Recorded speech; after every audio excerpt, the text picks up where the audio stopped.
was Sunday. The day before was Monday. And tomorrow is a holiday. Am I right? Kind of a curious construction of a weekend, but we'll take what we can get, right?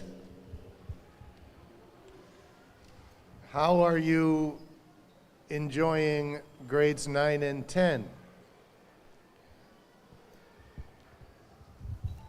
A few nods of the head. I see we have some new students, some learners who have come to us from various countries in various places around Chennai in India. I hope that you are being very welcoming and very kind to them. Is that happening? Yes? I hope so. Okay, good.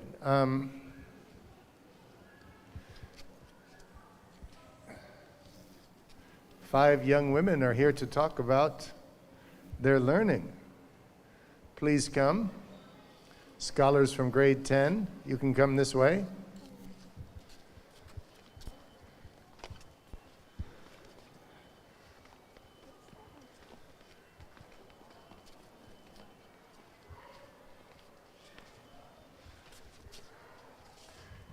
It looks like we have Joanne and Servaidya in red shirts. Abhirami in a yellow shirt, and Shriya and Arna in orange shirts. Is that right? You've chosen the hot colors today. Are you feeling very vibrant and energetic and inflammatory? Good. I hope you're feeling very creative and expressive, and you can share with us what you are doing in art and design. Who will start? Would that be you, Arna? Yeah, go ahead, please. So please look at the camera, and I want to hear all about your art project. And do you have some art to show us today, or not yet? Oh, it's on the screen. Look at that. Nice. Oh, dear. Ocean debris. Okay, tell us, Arna. Yeah. So hi, my name is Arna, and we all are grade 10 art students. So just to start off, Preetsa, can you go to the first slide, please? Thank you.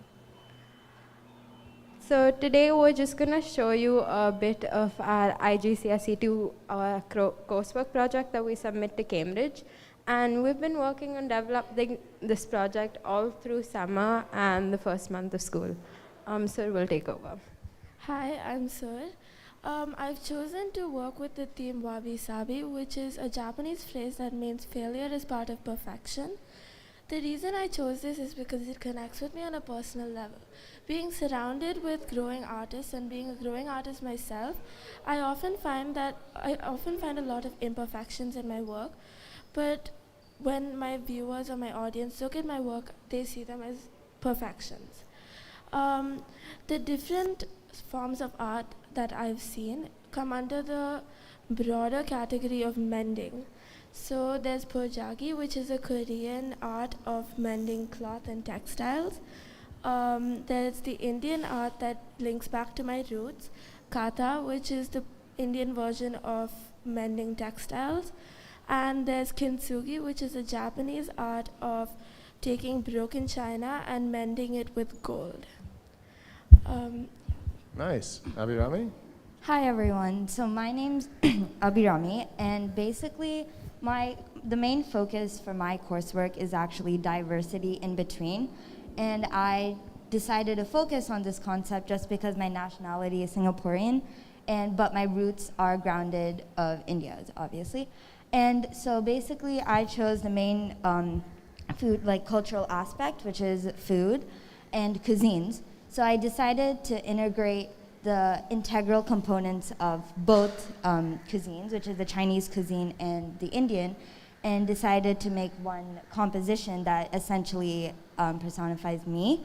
And so one of my main focuses is also our eating habits. So Indians tend to use also banana leaves as a very cultural representation, but the Chinese, it differentiates when it comes to utensils and cutlery. Like they use chopsticks and we essentially use our hands. And also our cooking involves more earthy ingredients, whereas their uses more of condiments like soy sauce and wine. And now Joanne will be taking over. So I'm Joanne, and for my coursework, I chose the theme belonging and identity.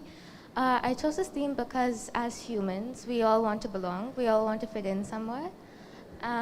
So I also wanted to explore migration through this theme because I feel like migrants may find it more difficult to belong because they're made up of so many different experiences and influenced by so many cultures that they can't just associate with one place.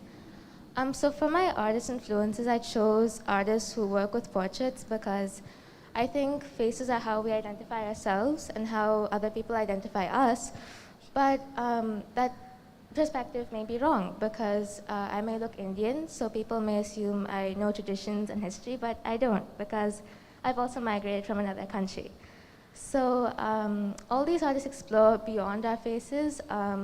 They explore where we've come from and our inner selves. My first artist is Cecilia Parid. She was forced to migrate from Peru, and her work, Two Worlds, showcases how the two extremes of ourselves, the two extreme places she's been in, that actually make up one person, the outer person that we see. So I'm gonna let Shia explain her idea now. So the idea I chose for my IGCSE coursework was the idea of masking identity. So I wanted to choose something that was relevant to me, especially in the current times. And I think that over the pandemic and maybe just these years of my life, I've gotten a lot of opportunities to rediscover parts of myself. And I think the idea that I wanted to work with was the evolution of identity and how every day almost we're rebuilding part of ourselves. The idea of masking identity was something that lots of artists work with, to talk about the parts of their identity that they purposefully choose to hide or to hide from others, or things that they like to keep to themselves. So what I wanted to work with and what I actually wanted to experiment with in my coursework was something that related to how masks, or not just the physical surgical masks that we wear, but masks as symbols and artworks, play a role in impacting someone's identity. So I chose what really impacted my coursework was some of the artists that I looked at. I chose many different artists, many of whose works are not particularly in the medium that I work with, but I wanted to explore how their thought process sort of evolves. So the first artist I worked with was Shilpa Gupta. The work that I'm looking at in particular is a work called Someone Else, which is basically an installation. It's a bookshelf where each book, they're not real books, they're just the covers made out of steel, where she's used typography very beautifully on the covers. And each of the books she's put on the bookshelves are books written by authors who use pseudonyms.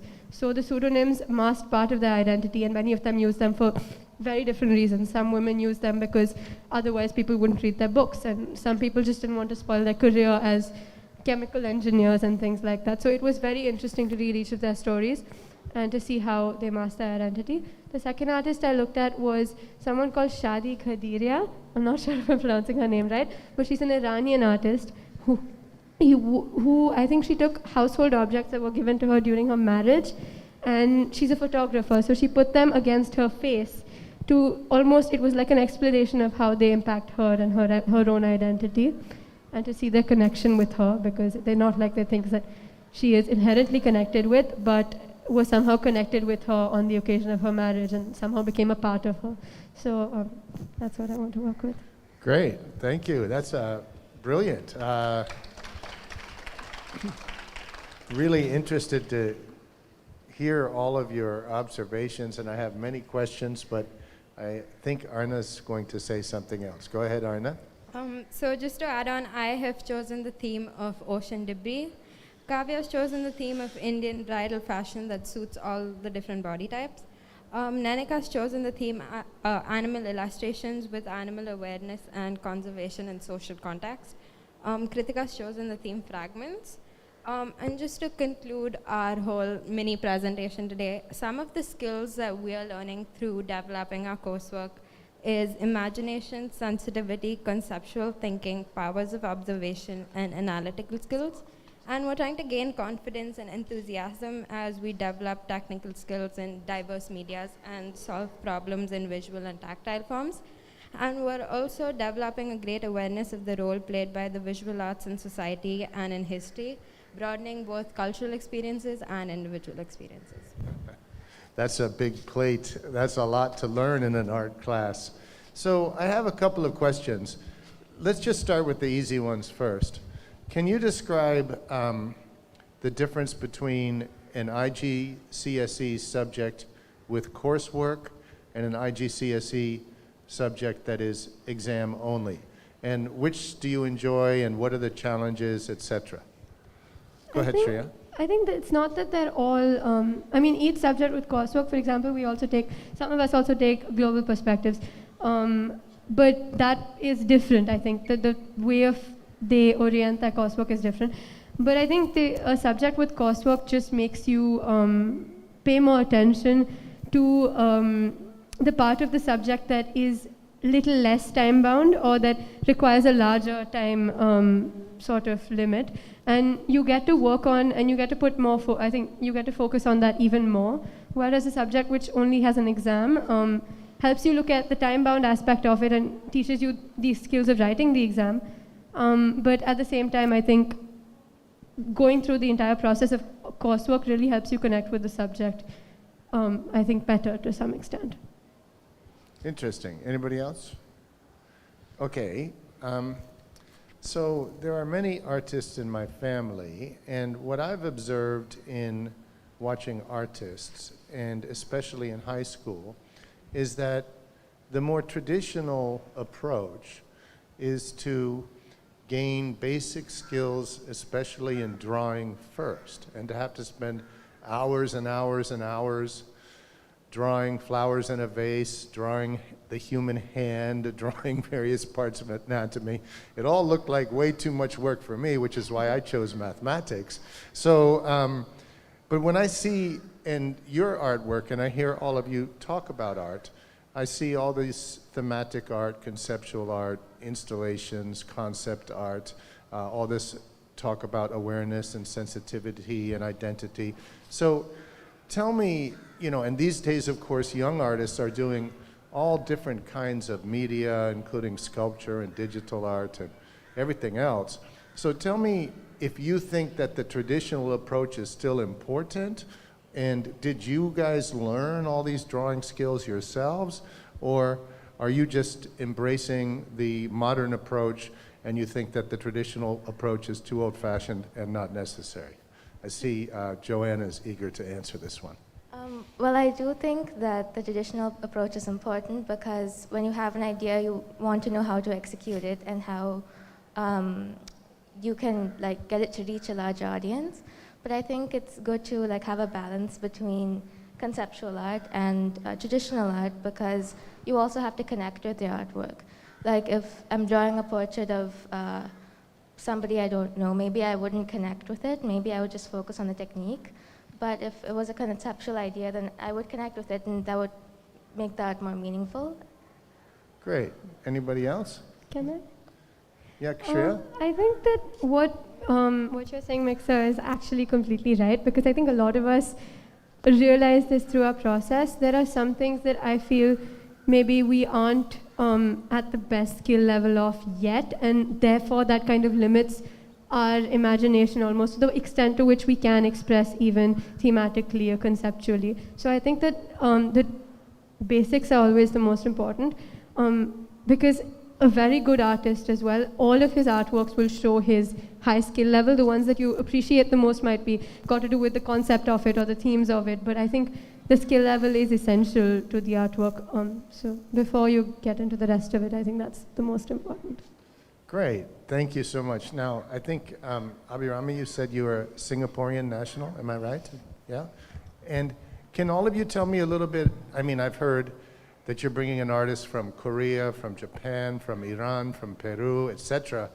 Can you tell me a little bit about how your travels around the world have influenced your art, and how you're integrating your own personal experiences of history and culture into your artwork. Um, Sorry. So recently during the summer, I went back to Singapore for quite a bit. And there I realized, so it's been years since I visited that place. And so everyone there has like a different accent. And it's called Singlish, right? So they talk really fast and they pronounce words very differently. And I found it really difficult to adapt to their kind of lifestyle because it's also super busy and it's very lively.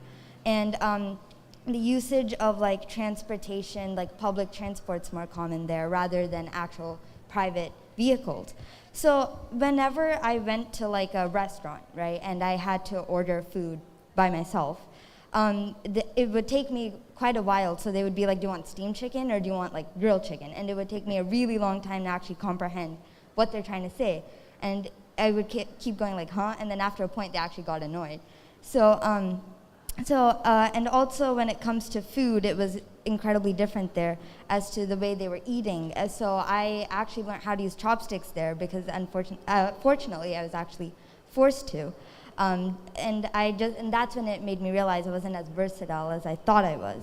And so with all of those, like, I guess, obstacles that I faced, I'm also trying to incorporate it into my composition to kind of represent, like, essentially what Joanne said, to, like, be able to fit into a specific country, although you've established different roots somewhere else. How interesting, yeah. I presume you're non-veg. Yeah. Do you find that people just immediately assume that you're vegetarian because they perceive you as Indian or not? No, because in Singapore, the options of being vegetarian is very limited. Right. So everyone assumes that you're actually non-vegetarian. I see, okay, all right, interesting. Okay, do we have any questions from your classmates? I guess everybody's eager to get to class, which is a good sign. From your teachers? Well, I'm going to let you go. I could sit and I could stand and talk about this for hours. I'm fascinated to hear about all of your expression and your artwork, and congratulations to all of you. It looks great. When's the submission deadline? We're hoping to finish it, I think, by November. By November. Okay, well, I'll let you get back to work. Thanks so much for sharing. I hope you're all planning to take IB art in grades 11 and 12. Yes? Yes? Maybe? Oh, okay, good. All right. Keep up the good work, and thanks a lot for sharing. Thank okay? you, Mixel.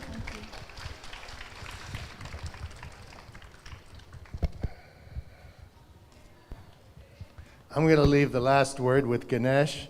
Ganesh, you must feel very proud to see these young scholars and how well they're doing with their artwork.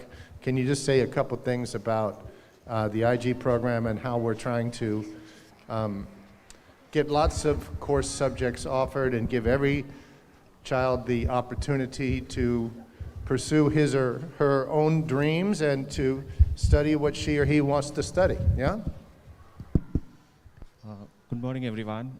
So we in high school, like we have a 4-year plan, and we offer courses like art and design, design technology.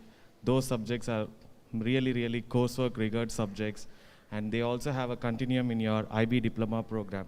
Some of our students in the past who have chosen art and design or design and technology, they have a plan to move to something like architectural design and city planning and stuff like that. So definitely these coursework subjects, they add value to our curriculum. And of course, learners, as Shreya mentioned, like every coursework subject has got its definitive skills, which they learn, they imbibe during the IGCSE program, and they also try to transfer the transfer the skills and convert that into their goals for their future. So we wish all our IGCSE students to choose subjects across all subject groups, a diverse and also a flexible curriculum as such, so that when they move to IB program and thereafter, like after IB, also they have a good scope in branching out to different streams of, say, like study in universities. Great. Thanks, Ganesh. That's great Thank you, advice. I think it's also good advice for middle school students and their parents, and for all of you as well, to think along the lines of your journey, your choice, your subject choices, what you might want to study, and to have a plan. It's always a good idea to have a plan, but remember, plans sometimes change, and that's okay too, all right? So thanks a lot. Have a great day. Enjoy your holiday tomorrow, and we'll see you all later today, and have a good week, okay? Bye-bye.